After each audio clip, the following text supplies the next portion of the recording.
오늘은 이제 본격적인 첫 번째 돈을 잘 버는 원리를 첫 번째로 제가 돈 새는 구멍을 먼저 막으라. 제가 좀 제목들을 좀 이렇게 적나라하게 잡았어요. 적나라하게.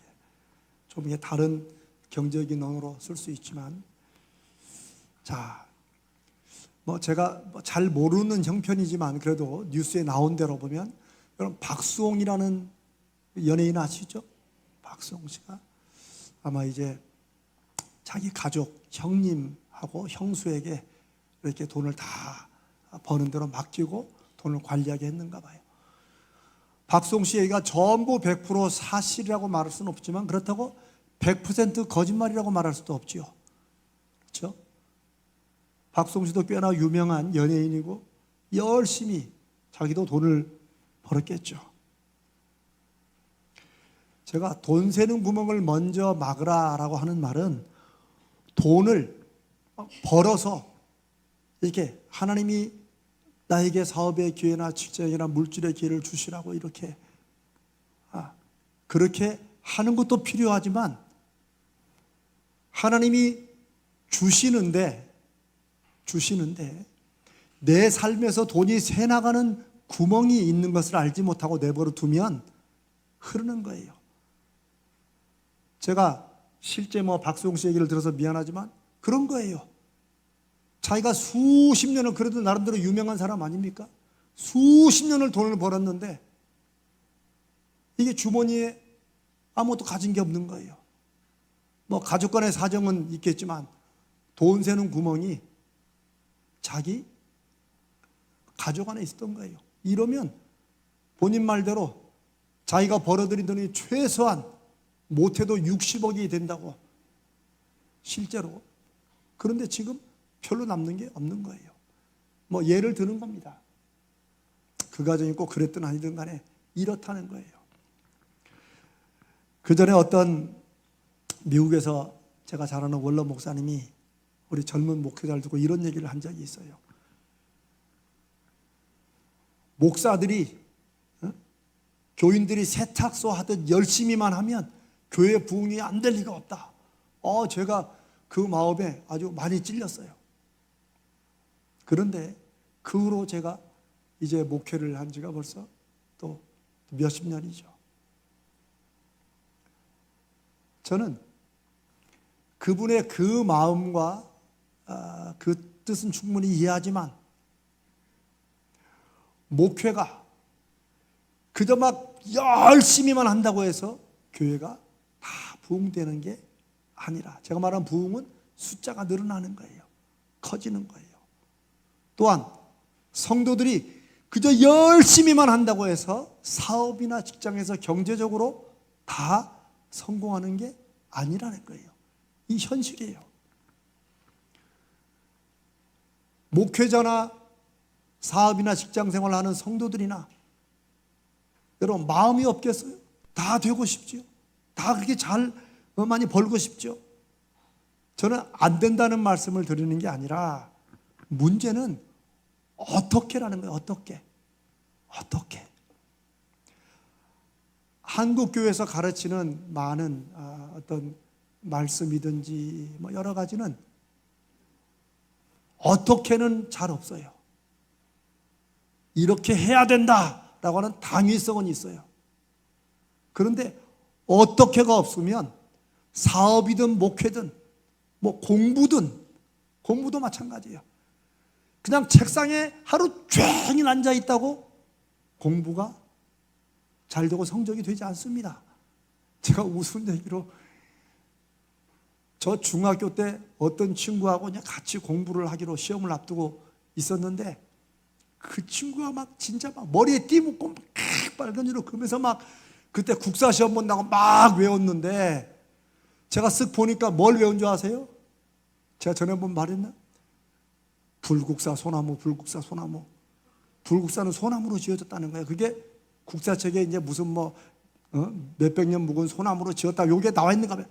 불국사 소나무, 불국사 소나무. 시험에 나오겠어요, 안 나오겠어요? 이런 거예요. 그 친구가 머리띠 메고 막 코피 흘리면서 막 외워도 불국사 소나무를 외운 분들 다음날 국사 시험에 나오겠냐고요. 웃지만 우리 인생도 돈 문제에서 이런 경우가 굉장히 많아요. 여기 사업하시는 장로님들이나 여기 우리 집사님들 여기 다 있고 다 우리 경제생활 다 합니다. 내가 열심히 안 해서 그렇게 가난하게 산다고 그러면 우리 다 기절할 거예요. 우리 다 열심히 삽니다. 목회도 마찬가지예요. 저도 열심히 합니다. 그거 보입니까? 아니 제가 열심히 하는 게 안 보여요? 김전 영생 안 보이면 좀 섭섭한데. 사랑하는 여러분, 열심만 중요한 게 아니고 열심 외에 또 다른 무언가가 있어요. 오늘 저는 경제생활, 돈을 어떻게 잘 벌 수 있는가, 이것에 관해서 돈 새는 구멍을 먼저 막아야 되는 경제적이고 경영학적인 이유를, 그리고 신앙적인 이유를 여러분에게 말씀을 드리겠습니다. 어떤 돈과 관련된 문제에 대해서 하나님을 믿으라 라고 말하는 거, 그 정답입니다. 그런데 그 하나님을 믿는 믿음으로 돈과 관련해서 뭘 어떻게 할지를, 뭘 어떻게 될지를 안 알려주고 모르면 하나님을 믿는 것이 돈 문제에 있어서는 그림의 떡입니다. 무슨 말씀인지 알겠어요? 하나님 믿는 믿음은 간절하게 있는데 이 믿음을 가지고 내가 돈과 관련된 생각이나 결정이나 이런 데서 내가 어떻게 할지를 모르면, 교회가 이런 걸 안 알려주면 하나님을 믿으라, 하나님이 다 책임지신다 하는 말이 다른 부분은 모르겠지만 경제생활에 있어서는 이거 그림의 떡인 거예요. 도움이 안 될 때가 많아요. 저의 경험입니다. 하나님을 믿는 믿음이 당장 코앞에 닥쳐있는 돈 문제에 대해서 적어도 어떤 자세, 어떤 결정, 어떤 행동을 취해야 되는지를 최소한 기본적인 것을 알려줘야 돼요. 어떤 성도가 너무 돈이 급하니까, 제가 소리가 너무 컸나요? 너무 돈이 급하니까, 큰 돈도 아니에요. 50만 원이니까 너무 급하니까, 벌써 이제 10여 년 넘었죠. 급하니까 이 대부 하나 이제 있죠. 대부 내는데 거기 가서 돈을 빌렸대요. 근데 6개월이 안 돼가지고 이 100만 원도 안 되는데 얼마가 앉았어요? 3천만 원을 갔어요. 저는 실제 겪은 거예요.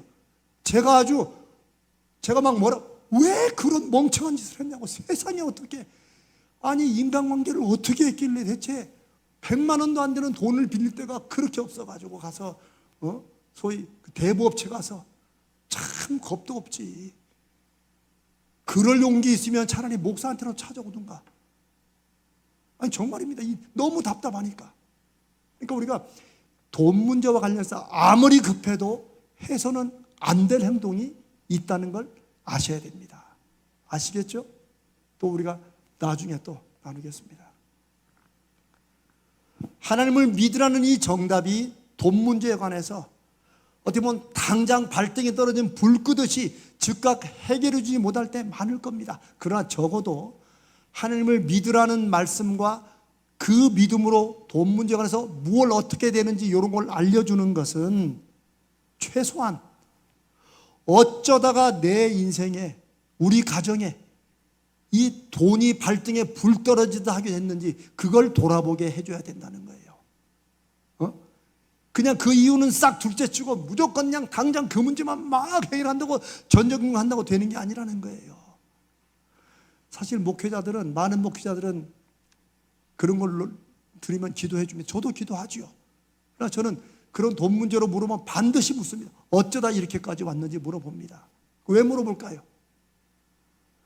그걸 알고 얘기를 해줘야 이번에는 어떻게 넘어가더라도 다음에 또 그렇게 하지는 말아야지. 그러나 그걸 알지 못하면 당장 어떻게 진짜 하나님의 능력으로 역사하셔서 지금 당장은 어떻게 넘어가더라도 그걸 알지 못하면 사람은 또 해요, 그걸. 그러니까 계속 발등에 불 떨어진 일을 반복하면서 그렇게 살아가요. 그건 하나님 믿는 믿음으로 사는 게 아니라는 거예요. 제가 무슨 말씀 드린지 아시겠죠? 하나님을 믿는 믿음이 돈이라는 실제적인 것과 관련해서는 무엇을 어떻게 해야 되는지 이걸 성도들이 알아야 되고, 저는 그런 걸 알려줄 수 있는 그런 지식도 있고 자격도 있고 경험도 있습니다. 그래서 제가 이번에 이런 특강을 하는 거예요. 자, 아주 구체적으로 말씀드리겠습니다. 막아야 될 돈 새는 구멍이 뭐냐? 우선 순서가 꼭 정해진 거지만 우선 제일 쉽게 생각하는 거, 우리의 돈 지출하는 거, 돈 쓰는 거. 여러분 다 돈 쓰시죠? 돈 쓰시잖아요. 아니, 지하철 타도 돈 쓰는 거예요. 다 하다못해 돈 쓰는 소비 습관을 바꿔야 돼요. 이게 돈 새는 구멍을 막는 첫 번째예요. 자, 들어보세요. 돈을 관리하는 법을 좀 알아야 돼요. 그리고 돈 쓰는 습관을, 내가 돈을 어떻게 쓰는지 그 습관을 알아야 돼요. 나를 알아야 돼요. 돈 걱정에 매여 사는 사람들에 관한 한 가지 공통점을 보면, 이런 책들을 쭉 보면 늘 돈 걱정, 돈이 많든 적든 늘 돈 걱정에 매여 사는 사람들의 공통점은 돈을 잘 모른다는 거예요. 왜? 돈이 있어도 돈을 모르기 때문에, 돈이 없어도 돈이 모르기 때문에 늘 돈 걱정에 매여 살고, 또 하나는 돈을 너무 쉽게 생각한다는 거예요. 돈을 너무 쉽게 생각한다. 돈 무서운 줄 모른다는 거예요. 제가 요거는 또 다음 주제가 있으니까 그때 돈 무서운 줄 모른다는 다음에 하겠어요. 돈을 관리한다 하는 법은 꼭 여러분 속에 목사님 관리할 돈이 있어야 관리하죠, 이렇게 생각하는 분은 좀 기다리세요. 돈이 어디로 어떻게 얼마나 들어오는지, 그리고 이게 어떻게 사용되는지, 이걸 여러분들이 아셔야 돼요. 개인적으로나 혹은 가정경제에서 알아야 돼요. 교회도 당연히 마찬가지죠.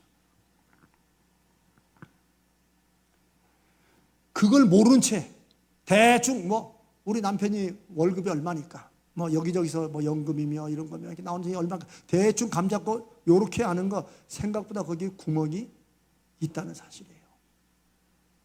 제가 아주 실질적으로 말씀을 드립니다. 이런 것도 모른 채 살림을 하고 심지어 사업도 해요. 어떤 분이, 제가 지난번에 치킨집 얘기했지만 미국에서도 마찬가지예요. 세탁소를 제일 많이 하기도 해요. 야채 가게도 하고, 한국도 그렇지만은.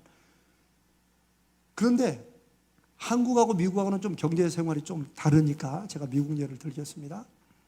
미국에서는 적어도 우리 한인들이나 특별히 우리 이 아시안 계통이 열심히 일을 하면 몇 년 안가 소위 자리를 잡습니다. 자리를 잡아요. 저는 정말 이렇게 열심히 이렇게 해가지고 자리를 못 잡는 가정은 거의 못 본 것 같아요. 근데 있어요. 자리를 못 잡는 가정이 있어요. 남들처럼 세탁소도 하고 야채 가게하고 똑같이 하는데, 똑같이 애를 태우고 열심히 하는데 안 돼요. 안 되는 사람이 있어요.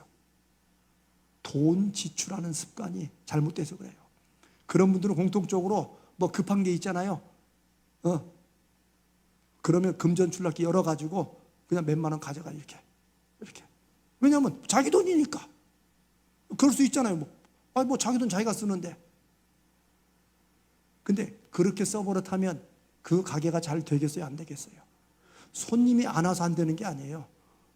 주인이 돈이 어디로 어떻게 나가지 이걸 모르는 채, 물론 처음엔 적어놓죠. 수첩에다가 어디 3만 원, 어디 $200 이렇게 적어. 안 됩니다. 그걸 보고 주먹국으로 해가지고는요, 우리 옛날 그런 말 있잖아요. 앞으로 남고 뒤로 미친다. 딱 그거예요.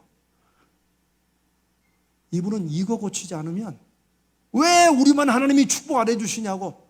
아니에요. 하나님 그렇게 자꾸 하나님 불평 원망하지 마세요. 많은 경우에 이 돈 문제는 하나님이 축복 안 하셔서가 아니고, 사실은 내가 돈을 쓰는 이 돈에 대한 이 습관이 잘못된 경우가 굉장히 많아요. 여러분 가계부 쓰십니까? 대부분 표정이, 요즘에 무슨 가계부 쓰는 사람이 어디 있어요. 가계부를 옛날에 금전출납부 쓰라는 게 아니에요.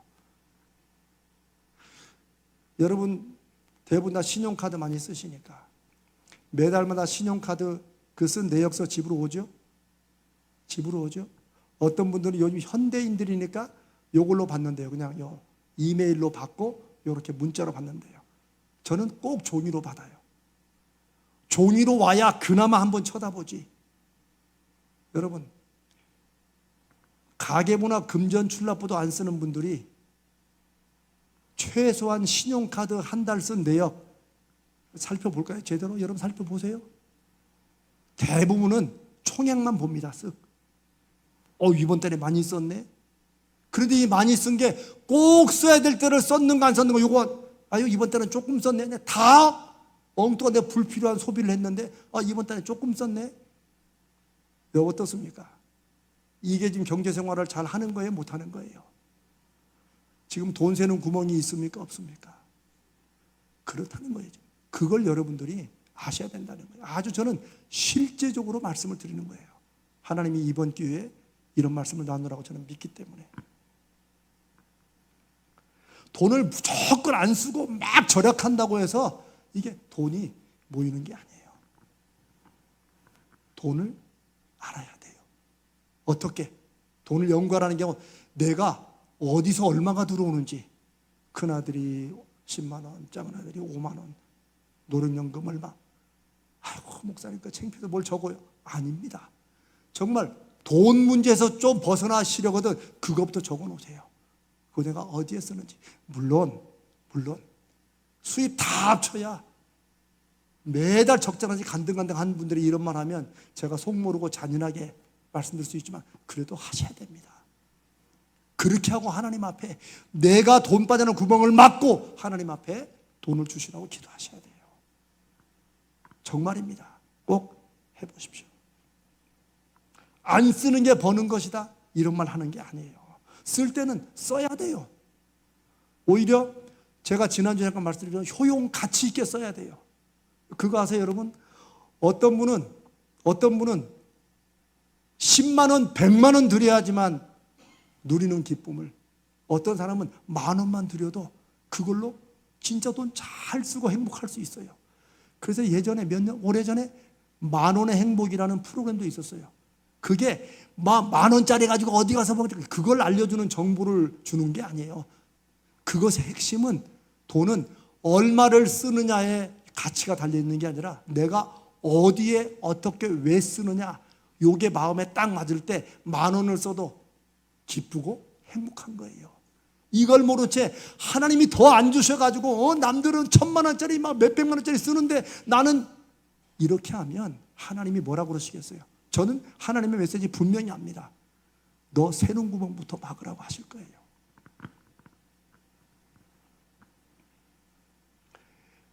액수가 작은 사소한 지출일 때가 더 문제가 많습니다. 물론 큰 지출을 합리적으로 생각하고 고민해 쓰는 게 아니라 펑펑 저지르는 것도 있어요. 요 두 개가 같이 가요. 참 극과 극은 통한다고. 어떤 사람은 아주 사소한 것을 굉장히 이렇게 하는 사람이 있는가 하면 또 큰 거, 몇천만 원짜리 뭐 하는 거를 그냥 그러지 뭐. 돈 새는 구멍이에요.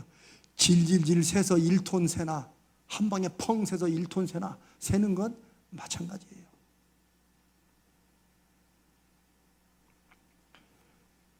경제적으로 바르게 잘 성공한 사람치고 돈 한 푼이라도 함부로 쓰고 생각하는 사람 주변에 봤어요? 그런 사람이 있을 겁니다. 어떤 사람? 부모에게서 돈을 그냥 물려받은 사람들은 돈 가치를 몰라요. 그러니까 함부로 쓰고 반드시 인생이 망가집니다. 요즘에 젊은 사람들이 왜 조기 은퇴하는 거 있잖아요. 그걸 뭐라고 부르는데 욜로 조기 하여튼 뭔가 같은 부르는데 왕창 빨리 벌어가지고 그 다음에 30대에 빨리 은퇴할 수 좋다. 그럼 좋은 건 줄 아세요? 그거 인생 망가뜨리는 지름길입니다. 저는 그런 게 바로 마귀의 유혹이라고 생각해요. 일을 하는 거, 이거는 우리의 삶에 아주 중요한 의미가 됩니다. 여기에서 보람도 있는 거예요. 물론 사람은 생각하기 나름인데 목사님 내가 지금 70 넘고 80이 다 되고 내가 지금 어디 가서 또 일을 해야 먹고 살아요. 그렇게 현실은 그럴지언정 생각을 바꾸세요. 하나님이 내가 이렇게 이 나이에도 일할 수 있도록 건강도 주시고, 그리고 내가 또 수입도 있고, 똑같은 분인데 어떤 분은 내가 이 나이에 그냥 자기 새끼들이 하나도 안 도와줘, 내가 지금 이거 하고 있다고 이렇게 해서, 요즘에 뭐 노인들 요양보 상가 그거 많이 하시잖아요. 그렇게 하는 분이 있고, 똑같은 연배인데 아유 목사님 내가 이걸 해가지고 또 손주들 뭐 사주갈 때 저는 기분이 좋아요, 요렇게 하는 거나 똑같아요. 어떻게 살 것이냐는 거예요. 거기에 믿음이 작용한다고 저는 믿습니다. 그냥 믿음으로 살아도 내가 하고 있는 일에 대한 내 생각을 바꾸지 못하면 죄송합니다, 믿음이 역사하지 않는 거예요. 예레미야 2장 13절에 제가 뭐 이 성경을 여러분께 강의할 건 아닙니다. 이스라엘 백성들에게 너희는 물이 터진, 물이 저장되지 않은, 물이 고이지 않는 터진 웅덩이 같다라는 말씀을 하세요. 신앙적으로도 그렇지만 여기는 굉장히 중요한 말씀인데, 제가 터진 웅덩이를 경제적으로 우리가 지금 나누는 이 경제적인 면에서 한번 적용을 해보면, 어떤 사람은 수입이 다른 사람보다 훨씬 많아요. 그런데도 터진 웅덩이에요. 제가 극단적인 예를 드는 것 같지만 실제 있던 예들을 들어봅니다. 아내가 남편이 주는 게 얼마 주는지 몰라요. 아니 남편이 주는 금액은 있죠. 한 달에 뭐 500만 원이든 1000만 원이든.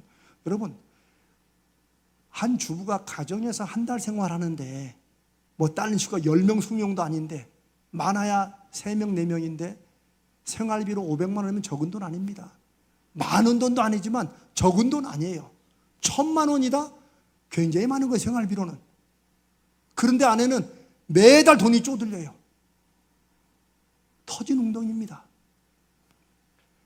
자식은 아버지가 돈을 벌고 이름도 있고 하니까 이놈이 큰 사고는 아니지만 자질구레한 사고를 치고 다녀요. 그래서 경찰서 가면 빼내오고 또 변호사 사야 되고, 요거 여러분 터진 웅덩이입니다.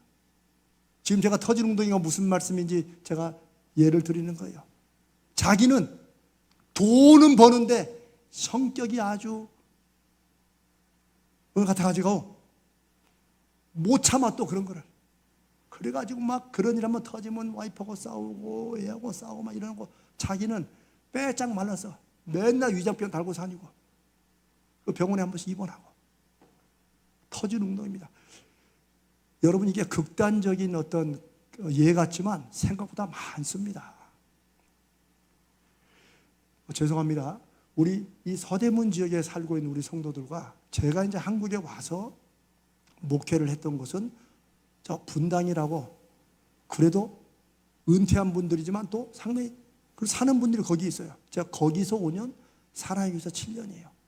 제가 성도들 얘기는 다 하지 않지만 참 믿음으로 잘 사는 분들도 있고, 돈은 있는데 터진 웅덩이 가지고 사는 분들이 꽤 많아요. 자, 소비 패턴을 내가 얼마가 들어서 어디로 어떻게 쓰는지를 제가 잘 알라고 아랫날 말씀드렸어요. 그게 뭐라고요? 돈 새는 구멍을 막는 거예요. 자, 또 하나, 돈 새는 구멍 막는 또 하나 예를 들면, 싸다, 비싸다. 여러분 그렇죠? 어떤 물건이 싼 게 있고 비싼 게 있죠. 근데 여러분은 싸다, 비싸다의 기준을 다시 세워야 돼요. 다시 잡아야 돼요. 그래야 돈 새는 구멍을 막을 수 있어요. 왜 돈 새는 구멍을 막아요, 여러분? 여러분들은 자린고비처럼 살라는 게 아니에요. 하나님 앞에 물질의 축복을 구하고 그럴 마음이 있으면 여기 구멍부터 막으라는 거예요. 이거 안 막은 채 아무리 받아도 줄줄 새면 늘 하나님만 달달거리지 자기 인생은 하나도, 마음껏 자기 멋대로 쓰고도 남아돌 정도로 돈이 있으면 그건 저주입니다. 축복 아닙니다.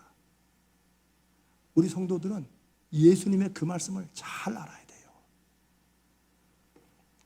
자, 돈 세는 구멍 막기, 또 하나 얘는 제가 싸다 비싸다의 기준을 바꾸는 것이라고 그랬어요. 만약 여러분들이 어떤 물건을 이렇게 누구랑 이제 뭐 아는 사람끼리 갔어요. 같이 사러 시장을 가거나 백화점을 가거나 갔어요. 다들 막 좋다고 이거 사는데 만약 여러분이 그때 아유 이건 내 형편에는 좀 비싼 것 같아, 나 안 살래, 이렇게 말할 수 있으면 여러분은 멋쟁이입니다. 그런 사람은 돈에 지배당하지 않고 돈을 주관하는 사람이에요. 예수님이 말씀하신 성도들이 가져야 될 돈에 대한 힘은 바로 그거예요. 돈의 노예가 되지 말고 돈을 종으로 삼는 거예요. 이게 말은 멋있는데 제가 아주 쉽게 말하는 거예요. 다 아는 사람끼리 어디 딱 가가지고 물건 사는데 다들 아유 이게 뭐가 비싸 이거 사는데 자기가 딱 봐서 근데 나는 지금 형편에 이거 비싼 것 같아 이렇게 하고 딱 사람 뭐라고 하든 간에 딱 안 살 수 있으면 그런 사람은, 저는 그런 정신이 박힌 분들은 하나님이 물질의 청지기로 쓰실 거라고 저는 믿고 기대합니다. 그런 게 있어야 돼요. 우리는 생각보다 하나님만 바라본다고 말은 하는데 사람들을 더 많이 봐요. 옷도 그래서 함부로 못 입어요. 옷도 이거 사람들이 입나 안 입나, 아 이거 3년이나 됐는데 이걸 입어야 되나. 요즘 다 그렇게 사니까 그렇게 되지만 예수 믿는 사람들은 이 세대를 본받지 않는다는 게 다른 데 있는 게 아니에요. 가장 구체적으로 우리의 소비, 돈 쓰는 데에 내 믿음이 바로 섰는지, 내 믿음이 그냥 세상 사람들처럼 사는지, 요게 좌우되는 거예요. 여러분, 제가 참 이런 얘기 처음 하죠. 근데 저는 이런 게 아주 제가 전문이고 오랫동안 하고 싶었던 얘기예요.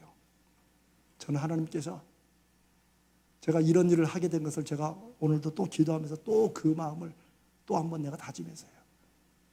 지지난 주일 아침에 지금까지는 네가 내 이름으로 아무것도 구하지 않았으나 구하라. 그러면 받으리니 너의 기쁨이 충만하리라. 저는 그 말씀을, 우리가 기도하는 사람이 다 기도했지. 제가 우리 가정 가서 얼마나 더 기도하는데요. 근데 제가 다시 그걸 새벽에 묵상해 보니까 내가 우리 교회가 성도들이 연로하시고 성도들이 가난하고 힘들어가지고 지금 경제도 안 풀리고 이래가지고 경제적으로 힘들다, 주여 역사해 주십시오 기도만 했지, 이걸 성도들과 함께 말씀을 가지고 나누면서 하나님 앞에 물질 문제를 놓고 표징을 구하는 건 한 번도 안 했구나. 저는 그렇게 그걸 깨달았습니다. 그리고 여러분과 지금 이걸 나누는 거예요. 자, 자기 형편에는 비싸다 싸다라고 말할 때 형편이 뭘 말하는지 제가 간단히 두 가지로 말씀드리겠습니다. 첫 번째는 자기의 경제적인 상황이에요. 당장 이번 달에는 그럴 수 있죠. 아니면 매달 들어오는 내 수입이 적어서 그게 뭐 좀 얼마 차이 아니지만 나는 여기까지는 아닌 것 같아. 요 자기 경제적 형편이에요. 두 번째는 믿음에 합당한 수준의 건강한 소비 생활이 있어요. 요즘에 여러분 TV 같은 데 보면 어떤 운동선수나 또 어떤 선수를 보면 막 집을 막 어마어마하게 짓고 막 그렇죠? 여러분 부러우세요? 솔직히 부러울 수 있고 저는 안 부럽습니다. 왜냐하면 예수님이 분명히 말씀하시더라고요. 그래요. 너는 이 세상에서 다 누렸지만 그 누린다는 게 우리가 건전한 정도의 수준을 가지고 누리는 거, 그걸 말하는 게 아니에요. 그렇게 세상에 그렇게 사는 것은, 성도들은 그렇게 살면 안 됩니다. 왜요? 돈은 축복 이전에 뭐라고요? 사명이기 때문입니다. 다른 사람들은 그렇게 안 믿어도 우리는 그렇게 믿고 사는 거예요. 왜? 이 세상이 전부가 아니기 때문에. 그 증거를 우리가 이 세상에서 보여줘야 되기 때문에 그래요. 그래서 한편으로는 내 경제적인 상황 형편 때문에 이건 내 형편에는 좀 비싼 것 같아 이렇게 말할 수도 있지만, 또 무슨 소리야 돈을 그렇게 많이 벌면서, 맞아요 수입은 충분해요. 그러나 어떤 물품은 이거는 내가 그냥 안 하는 게 좋을 것 같아 라고 말하는 것은 돈이 없어서가 아니라 여러분 각자 가지고 있는 내 믿음의 건전한 수준을 넘어선다고 생각하는 거예요.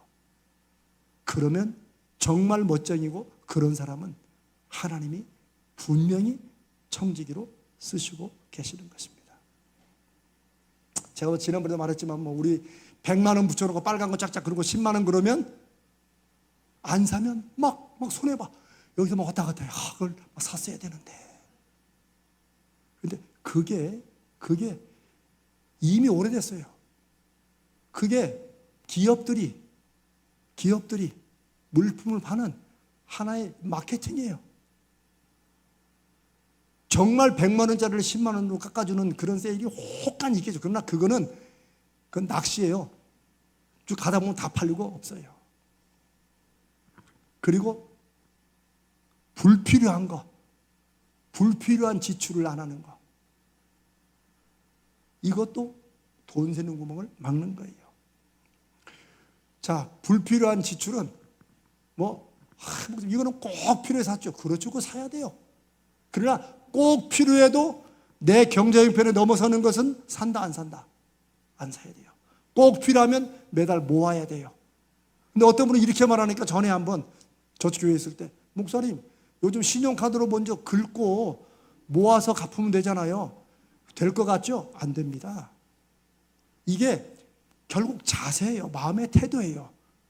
내가 이거 꼭 필요한데 지금 돈이 안 되니까 내가 매달 얼마씩 모으겠다. 그래서 5만 원, 10만 원 모아가지고 그걸 사는 사람과 결국 마찬가지 아닙니까? 500만 원 먼저 긁고 매달 모으면 되죠. 이런 사람은요, 그 다음 달에 또 긁습니다. 또 다른 걸로. 왜? 지금부터 또 갚아. 그래가지고 펑크나고 그래가지고 신용불량자로 대부업체 가는 거예요. 이게 멀리 있는 게 아닙니다. 돈은 그래서 예수님이 이게 이 만몬이라고 나중에 만몬이 물질의 신, 이 마귀의 역사라고 하신 이유가 있어요. 오케이. 왕창 할인하는 것을 안 샀을 때 그래도 요걸 사놓고 언젠가는 쓰겠지. 요거 불필요한 낭비입니다. 돈 새는 구멍입니다. 얼마짜리냐 상관없어요. 제가 그랬죠. 질질 새는 물로 1톤을 낭비하나 큰 구멍 빵 뚫리자 한 방에 날리나 낭비는 똑같이 낭비입니다. 사람들이 뭘 잘 모르겠어요? 찔찔찔 새는 걸 잘 모르겠어요? 왕창 펑 새는 걸 잘 모르겠어요? 아닙니다. 둘 다 모릅니다. 왜 그런 줄 아세요? 찔찔찔 새는 사람은 요 정도 가지고 이래서 모르는 거고, 왕창 쓰는 사람은 이건 꼭 필요했었다고 혼자 스스로 속기 때문에 그래요. 많습니다. 프랜차이즈 하는 업체들을 여기 우리 교회 프랜차이즈 사업하는 분들 없지만 저는 좀 있기도 바랍니다. 그러나 프랜차이즈 업체가 돈을 어디서 버는 줄 아십니까? 물품이 잘 팔리고 자기들 개발한 그게 잘 팔려가지고 거기서 오는 이걸로 사는 게 아니에요. 무슨 재료비로 사는 거 그것도 있지만 1년이나 2년이 안 가요. 2년에 한 번씩 그 매장 수리해요. 이게 처음엔 없었는데 요즘엔 점점점 많아져요. 이게 왜냐하면 프랜차이즈 업체들이 이제 수입하는 수입의 다각화를 해가지고 그쪽으로 맞춘 거예요. 이걸 어떻게 만들어라 하는 게 아니에요. 자기네들이 사람 구해가지고 가서 하는 거예요. 여기도 보니까 베스킨 라빈스 이 멀쩡한 데 뜯어고쳐가지고 또 쫙 했더라고요. 그거 위에 본사에서 돈 주는 거 아니에요. 해야 되는 거예요. 제가 이런 말씀을 왜 드리냐면 개인들도 그런 게 있다는 거예요. 제가 이제 뒤에 좀 이따 말씀드릴게요. 개인들도 왕창 쓰면서 본인은 꼭 써야 될 때 썼다고 생각하는 거예요. 특별히 사업하는 분들이 그럴 때가 많아요. 개인들이 왕창 쓰지는 않지만, 그리고 혹은 어디에 속아가지고 이것만 넣으면 가만히 있어도 얼마씩 들어온다. 가만히 있는데 얼마씩 들어오는 것은 이 세상에는 없습니다. 정말 값없이 주시는 축복은 예수님밖에 없어요. 우리는 그렇게 믿어야 돼요.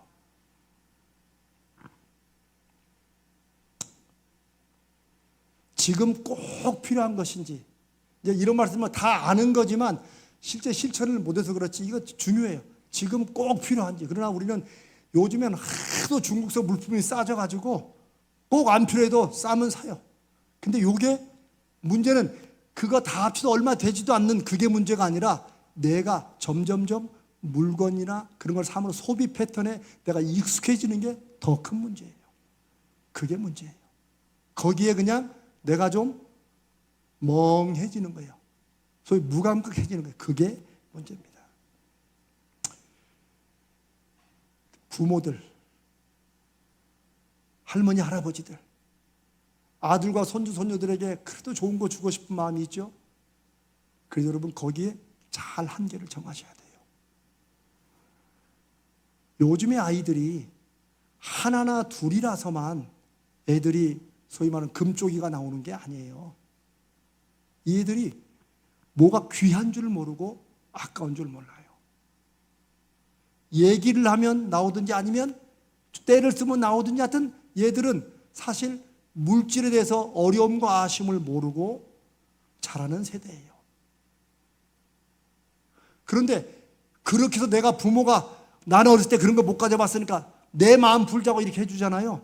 그거 자식에게 꼭 필요한 기본 경제 생활을 못 가르치고 돈 세는 구멍을 크게 만들어주는 것이라고 생각하시면 돼요. 예?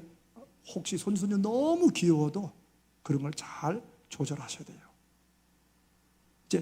제가 지금 이런 말 들릴 건 아니지만 정말 손주손녀들에게 자식들이 뭘 하려고 그러면 차라리 장기 무슨 적금이나 여러분이 이런 걸 좀 잘 아시면 무슨 펀드 같은 걸 장기 펀드로 드시는 게 좋아요. 그러면 우리 할머니 할아버지는 오 멋쟁이지. 지금은 돈이 안 되지만 이게 나중에 큰 게 돼요. 그런 게 정말 경제를 아는 할머니 할아버지예요. 그냥 야야야 냅둬라 안아 해가지고 10만 원 20만 원 퍽 써가지고 그냥 초등학교 1학년 2학년들한테 돈 주고 그 돈 다 어디로 가요? 엄마한테 가요. 엄마는 그 돈 어디다 썼는가도 몰라요. 돈 세는 구멍을 여러분이 만들어 주시는 거예요. 또 하나, 여러분이 이걸 다 외우실 거 없어요. 그러나 여러분 마음에 나 이거구나 하면 그거 잡으셔도 돼요.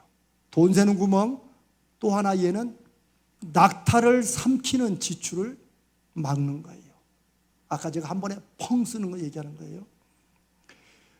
우리 잘 아는 마태복음 23장 24절에 예수님이 바리새인들을 비난하시면서 뭐래요? 저희가 하루살이는 걸러내고 약대, 낙타는 삼키는 돈. 이거 예수님의 비유가 얼마나 이거 극과 극입니까? 하루살이 걸러내는 거, 요거 아주 작은 거죠. 근데 요거를 제가 경제 생활에 우리 지금 소비하는 돈 쓰는 지출에 한번 적용해 보면 뭐예요? 아주 그냥 1,000원, 2,000원, 500원 알뜰한 분들일수록 막 재래시장 가가지고 할머니가 안 된다는데 막 뭐가 안 돼 막 그래서 막 사과 하나 막 더 집어오고 막 콩나물 한 줌 더 집어오고 막 굉장히 알뜰살뜰 사는 것 같은 분들이 있어요.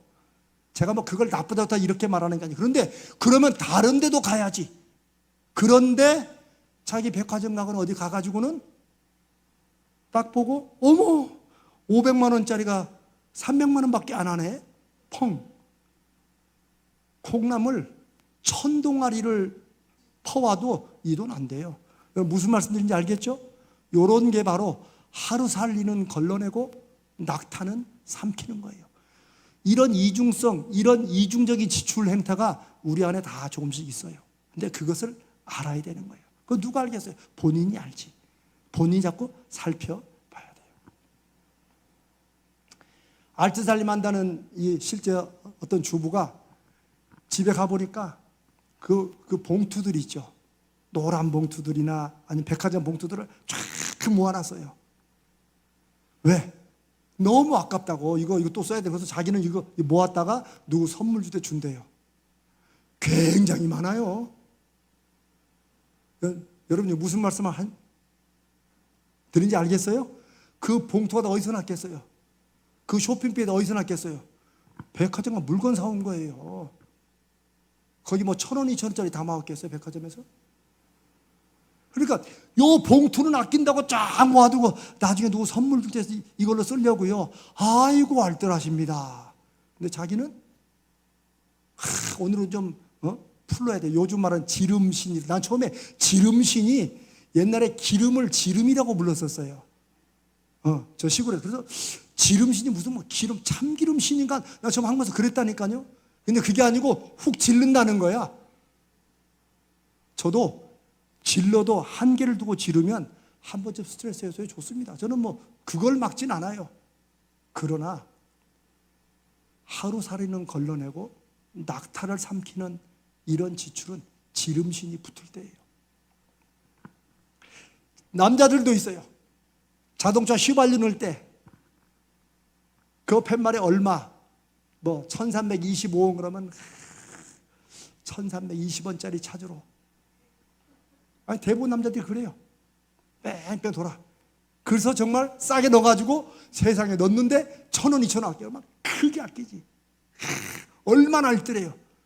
근데 자기는 집에 와가지고 컴퓨터 하다가 이게 느려. 자기 성질 급한 거 생각 못하고. 여러분 컴퓨터라는 게 안 쓰고 못 쓰는 기능이 70%, 80%입니다. 처음에 살 때는 막 이것도 들어가고 저것도 풀어가고 막 다 넣을 것까지 생각하죠. 그런데 전문가들이 말해요. 안 쓰는 기능이 70%야. 그리고 자기가 쓰는 정도에 뭐 이렇게 뭐 문서 작성하고 인터넷 가서 이것 좀 보고 이런 거는요 지금 걸로 평생 써도 돼. 그런데 휘발유 값 그거 싸게 간다고 막 뺑뺑 돌아가지고 1,000원, 2,000원 아끼는 이런 알뜰한 분이 멀쩡한 컴퓨터 벌써 3년이나 됐잖아. 싹 바꿔요. 이게 뭐예요? 하루 살기는 걸러내고 낙타는 삼키는 거예요. 이런 게 제가 실제를 했지만 생각보다 많아요.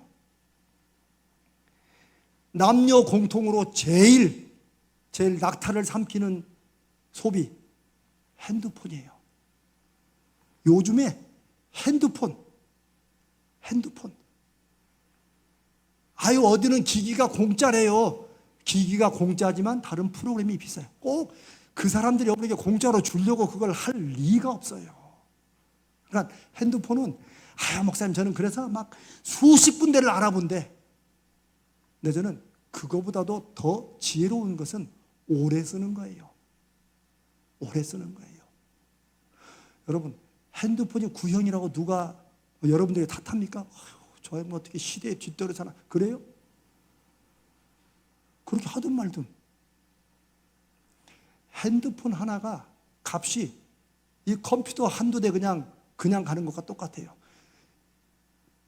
저희 사랑의 교회에 있던 어떤 권사님은 자기는 그래서 한 2년쯤 되면은 그 통신사에서 연락이 온대. 고객님 VVVIP라서 이번에 이 기계를 아주 막 300만 원짜리 기계인데 50만 원만 내면 된다고 그렇게 온대요. 그래서 자기는 그런 것만 쓴대. 자, 그럼 뭘 많이 내겠어요? 한 달에 요금이 많이 냅니다. 요금이. 그래서 요금이 15만 원짜리 한 달에. 그럼 15만 원짜리 상당히 많이 비싼 거예요. 자기는 그냥 한 달에 15만 원씩만 내면은 신경 안 쓰고 그냥 핸드폰 저 기기를 싸게 쓴대. 그래서 제가 알려줬어요. 그런 거예요. 근데 여전히 그렇게 살 겁니다. 안 바뀌어요. 그러나 제가 이건 그냥 여러분에게만 드리는 말씀이 아니고 우리가 하나님 앞에 하나님 물질의 문제 더 이상 매이지 않게 해주시옵소서 하는 이런 기도가 있으면, 이거 사업하는 분들은 목사님 너무 자질구레하고, 아닙니다. 돈 새는 구멍은 분명히 있고 그게 막히지 않으면 사실은 돈이 얼마나 빠져나가느냐 문제가 아니라 돈에 대한 우리의 태도부터 하나님이 주시는 축복을 보지 못하고 받아도 관리하지 못하는 이런 것에 빠지게 돼서 하나님도 저는 안 주실 거라고 생각합니다. 중요한 건 얼마나 큰 돈을 쓰느냐 문제가 아니라 큰 돈 지출이라도 내가 세심하게 계획하고 큰 돈일수록 준비를 하고 쓰느냐, 아니면 어떤 분은 자기는 그분 말이 그래요. 자기는 목사님 오래 고민할 시간이 없으니까 아주 농도를 진하게 고민한대요. 막 며칠 밤을 막 고민한대. 그러면 남들 1년 고민하고 똑같대. 사람은 이렇게 속아요. 막 한 3, 4일 빡세게 고민한 다음에 딱 지출하는. 그런 거 보고 즉흥적인 지출이라고 그러는 거예요. 그거 보고 큰 구멍, 낙타를 삼키는 지출이라고 하는 거예요. 고민하는, 큰 지출일수록 고민하는 시간을 오래 가져라고 하는 얘기는 무슨 말이에요? 막 마음을 애를 태우란 말이 아니고 그 사이에 또 생각해보고 돌아보고 살펴보고 그거를 다시 한번 돌아보는 시간을 가지라는 거예요. 그럼 무슨 말씀인지 아시겠죠? 어떻게 기가 좀 죽으시나 아니면. 자, 돈 새는 구멍 막는 네 번째, 낙타를 삼키는 지출의 또 다른 형태가 있어요. 그것은 남들을 위해서, 자기 아닌 가족들을 위해 쓰는 거. 하여튼 좀 극단적으로 갈수록 자기 외에는 다른 사람 위해 쓰는 돈은 굉장히 쫀쫀히 아껴요. 따지고. 응? 너 어린이가 벌써 돈을 그렇게 쓰면 안 돼. 굉장히 철저해요. 그래서 웬만큼 사는 집인데도 불구하고 그 아내나 애들이 늘 여기에 이렇게 시커먼 거 내려오듯이 좀 그래요. 그러면 그 집이 다 그렇게 사느냐? 아니야. 자기는 딱 보면 벌써 쭉. 여러분, 이런 사람이 없는 것 같죠? 있어요. 남자만 그런 게 여자분도 그런 분이 있어요. 문제는 낙타를 삼키는 지출, 돈 새는 구멍을 막으라는 마지막 또 하나, 얘는 다른 사람에 대해 쓰는 것은 아주 쫀쫀하면서 자기 쓰는 것이나 자기 이름이 나거나 뭔가 이렇게 하는 것은 턱. 그래서 누구리 뭐 식사하러 갈 때 이렇게 내지 마, 내가 쓸게. 한 번 정도는 괜찮아요. 그러나 늘 내가 쓸게. 그 아내가 아주 기도 제목을 삼아요. 주여 그렇게 하지 않게 해달라고. 왜냐하면 상황을 모르고 긁는 거야. 아니 정말 본인이 그 정도 되고 내가 오늘 우리 교인들 이렇게 뭐 순이나 어디나 뭐 모이는데 이 정도 되니까 이렇게 해서 쓰면은 그건 하나님께 쓰시는 청직입니다. 그러니까 돈을 쓸 때 뭐가 있어야 된다고요? 계획이 있어야 돼요. 무슨 계획이 막 연관의 계획이 아니에요. 생각이 있어야 돼요. 몇 명 모이는데 얼마 정도 이게 나가겠구나. 이걸 생각하고 오늘은 제가 낼게요. 아니면 내가 낼게. 괜찮아요. 그런데 얼마를 어떻게 쓰는지 모르고 그런 생각도 안 하고 왔다가 사람들이 막 내가 낼게 하니까 그때를 다 비켜! 내가 낼게. 근데 카드가 띡 고객님 안 되는데요? 그런 일 나타나요. 저는 헌금도 마찬가지로 봅니다. 우리가 소비 생활만 내 선을 정해놓고 이렇게 하는 게 아니라 하나님 앞에 드리는 헌금은 저는 진심이 하나님이 받으신 헌금이라고 믿습니다. 저는 앞으로 우리 교인들에게 이 얘기를 이제 저는 본격적으로 하게 될 겁니다. 또 그게 하라는 뜻이라고 저는 그렇게 믿어요. 헌금을 많이 드리느냐 적게 드리냐가 아니에요. 거기에 하나님을 향한 내 진심이 담겨 있느냐, 이게 중요한 거예요. 성도들의 헌금에 그것이 없으면 100만 원을 드려도 하나님은 기뻐하지 않으실 거고, 단돈 10,000원, 20,000원 드려도 내 진심이 담겨 있으면 하나님이 기뻐하세요. 여러분, 사실 이거는 설교에서 하는 얘기지 보통 그렇지 않아요. 사실은 내가 하나님 향한 마음이 있으면 지갑도 열리게 돼 있어요. 근데 마음으로는 하나님 앞에 막 이렇게 하는 사람, 이중성은 헌금을 못 내요. 손은 안 떨어, 마음이 떨어요. 그래서 항상 고수준. 이런 게 하나님 앞에 물질의 축복을 주시라고 기도해도 안 되는 거예요.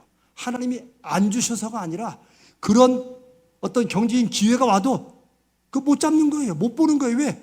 늘 자기 중심, 늘 자기에게는 이렇게 하고 남들에게는 이런 것들이 그 사람으로 하여금 경제적인 문제에 맞게 만드는 거예요.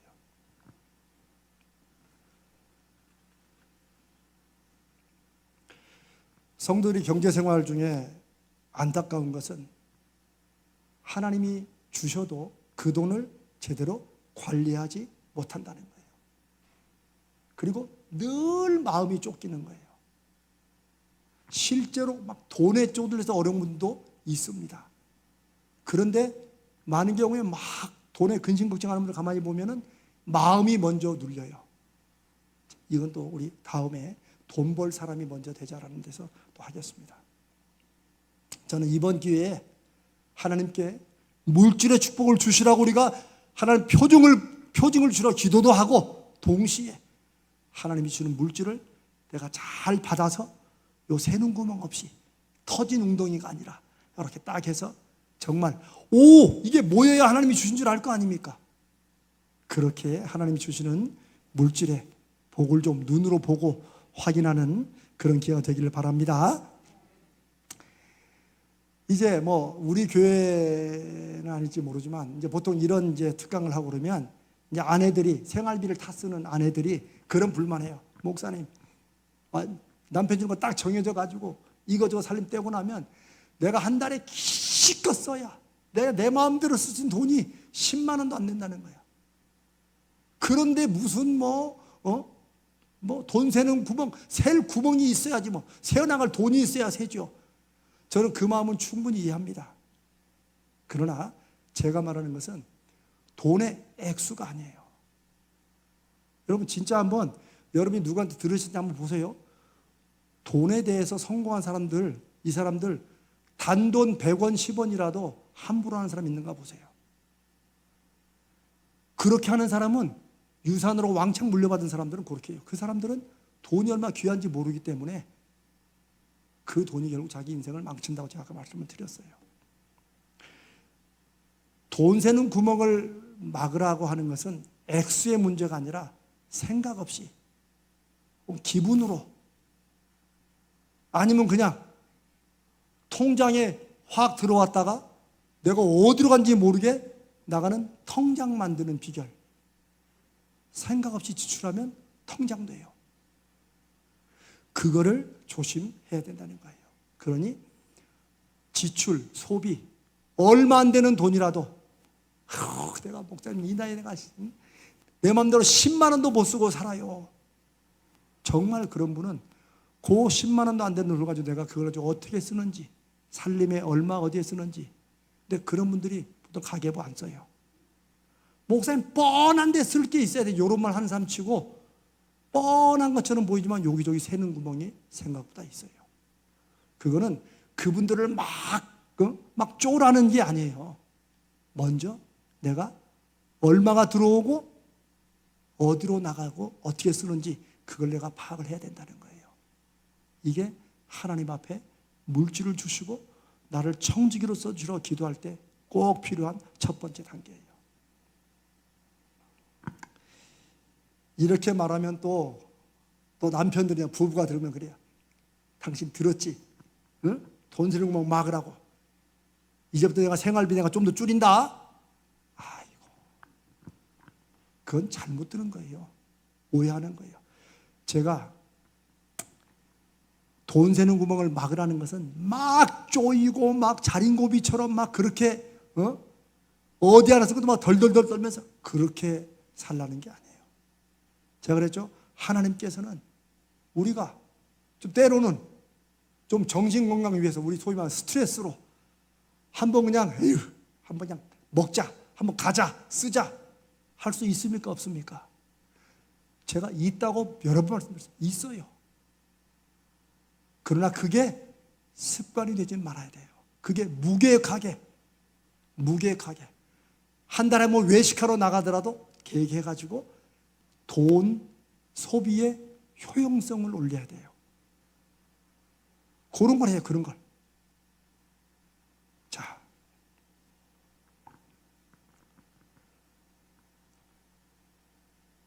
저는 남편과 아내가 혹은 개인이라도 아니면 가족이 함께 이렇게 수입을 같이 이렇게 모아서 하면 함께 건전하고 합리적인 수입 지출을 파악해야 돼요. 남편 아내가 꼭 같이 해야 돼요. 보통은 아내가 맡기든지 또 남편이 그냥 아예 딱 잡고 생활비가 조금씩 주는 이런 경우도 있죠. 누가 주도권을 잡는가, 이건 주도권의 문제가 아니에요. 같이 한 달에 한 번씩 모여가지고 얼마가 쭉 들어왔고 어디로 나갔는지를 서로 살펴봐야 돼요. 이거는 서로 공격하고 쪼고 일어나는 거 아닙니다. 지금 무슨 말씀인지 아시겠죠? 어디로 하나님이 주신 물질이 흘러가고 사용되는지, 그리고 이걸 써가지고 우리가 그때 얼마나 기뻤는지, 아니면 보니까 그때가 안 해도 되는데, 이런 것들을 같이 나누고 파악하는 거, 요거 아주 부부간에 행복한 시간 될 수 있습니다. 근데 이제 요런 말 듣고 해봤다가 이제 부부싸움 했다는 팀들도 많아요. 틀림없이. 왜? 다 자기 중심이거든. 이런 걸 왜 썼어? 하지 말고 어차피 쓴 거니까 다음에는 좀 이렇게 하실 수도 있어야 됩니다.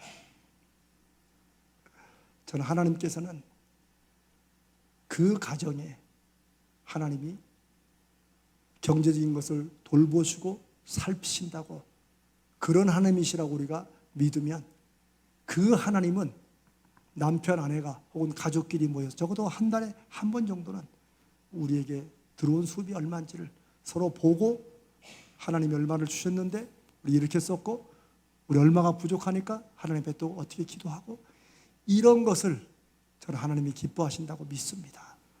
그게 하나님이 중심이 되는 가정이에요. 그게. 어렸을 때 저희 아버지는, 제가 한번 전에 얘기했죠, 그때 학교에서는 왜 이렇게 뭘 가져오라는 게 많은지 모르겠어요. 나는 맨날 그 아버지한테 큰 돈도 아니야, 500원, 1000원 달라고 했다가 안 혼난 적이 없어요. 한 번도 가져간 적이 없어요. 저희 아버지 18번이 이놈 자식은 꼭 아침에 돈 달라고 그런다고. 근데 저도 다 경험이 있어요. 밤에 하면 이놈아 하루 종일 일하고 피곤해 죽겠는데 그걸 꼭 지금 얘기하냐? 그럼 나는 언제 얘기해요? 이제 저희 아버님만 그런 게 아니고 이런 게 많이 있어요. 남편, 아내, 그리고 할 수 있으면 저는 자녀가 어려도 같이 하는 게 참 중요합니다. 요즘에 나오는 책들 보세요. 아이에게 투자를 가르쳐라. 이런 책들이 비슷비슷한 제목으로 많아요. 저는 그거 좋은 거라고 봐요.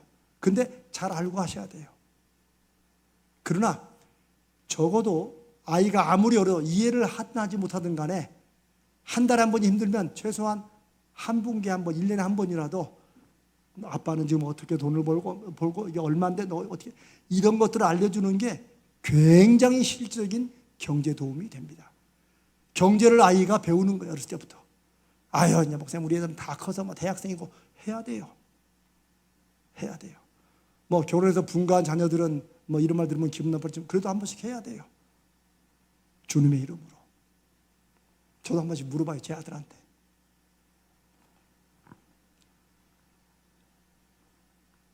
또한 가계부 쓰는 거나 이렇게 하는 거, 이건 여자의 일이 아니라는 거.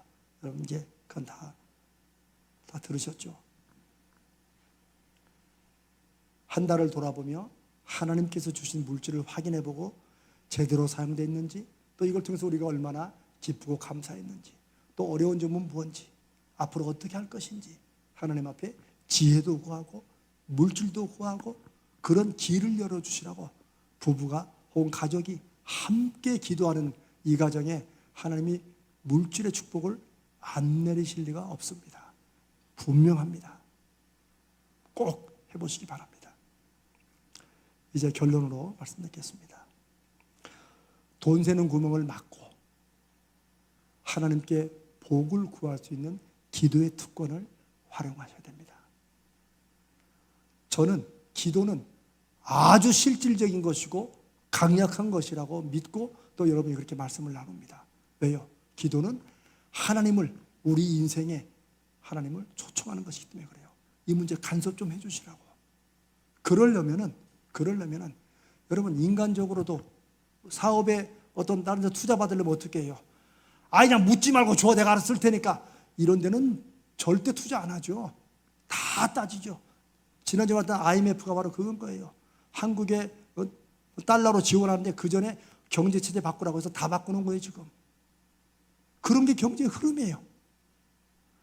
하물며 하나님 앞에 그냥 덮어놓고 주시옵소서, 이게 아니라 하나님 앞에 내가 하나님 이런 부분에 이렇게 했고 이 필요합니다 라고 이렇게 하나님 앞에 물질 놓고 기도하는, 저는 그런 성도들이 바로 여러분들이 되시길 바랍니다. 그렇게 해서 우리가 이제 돈 걱정은 우리가 안 하고 살 수는 없겠죠. 그러나 돈 걱정에 매여 살지는 말자고요. 아멘.